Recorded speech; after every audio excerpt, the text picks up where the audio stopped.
வணக்கம் நண்பர்களே. இன்று உங்களுக்காக ஒரு அதிர்ச்சி தரும் கதையை கொண்டு வந்துள்ளோம். நம்முடைய உழைப்பின் மீது நம்பிக்கை வைக்க வேண்டுமா அல்லது அதற்கு புறம்பாக வேறு வழிகள் தேட வேண்டுமா? ஒரு கதை உங்களை காத்திருக்கிறது. பார்க்க தயாரா? கிராமம் என்றால் அது ஒரு வாழ்க்கை, ஒரு உறவுகள், ஒரு கனவுகள். ஆனால் அந்த கிராமத்தில் ஒரு ஆழமான சோகமும் இருந்தது. குழந்தையன் ஒரு சாதாரண விவசாயி தனது நிலத்தில் உழைத்துக் கொண்டிருந்தான்.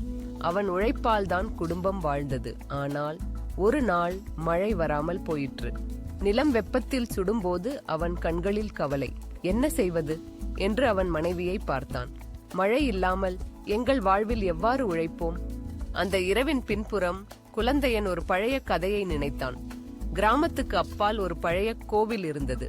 அங்கு சென்று புயல் தெய்வத்தை வேண்டலாம் என்று அவன் முடிவு செய்தான்.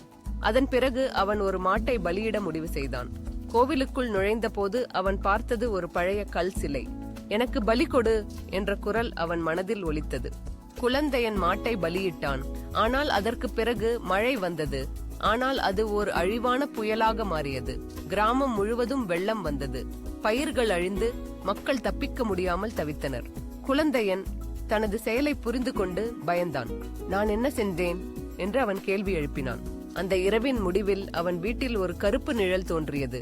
நீ என்னை அழைத்தாய் என்று அது கூறியது. மழை வேண்டி பலி கொடுத்தாய். ஆனால் அதன் விளைவுகளை நீ எவ்வாறு எதிர்கொள்வது? குழந்தையன் தன் தவறுகளை உணர்ந்தான்.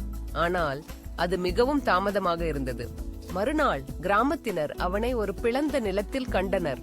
உயிரற்று, கைகள் கருகி ஏருக்கு அருகே விழுந்திருந்தான். புயலை வேண்டினால் அதன் விளைவை தாங்க வேண்டும் என்று ஒரு முதியவர் கூறினார். நீதி. மழை இல்லாமல் உழவு கடினம். ஆனால் பேராசையால் அதை தவறாக பயன்படுத்தினால் அது உன்னை அழிக்கும். இந்த கதை உங்களை சிந்திக்க வச்சிருந்தால் சப்ஸ்கிரைப் பண்ணுங்க, லைக் போடுங்க, உங்க கருத்துக்களை கமெண்டில் சொல்லுங்க.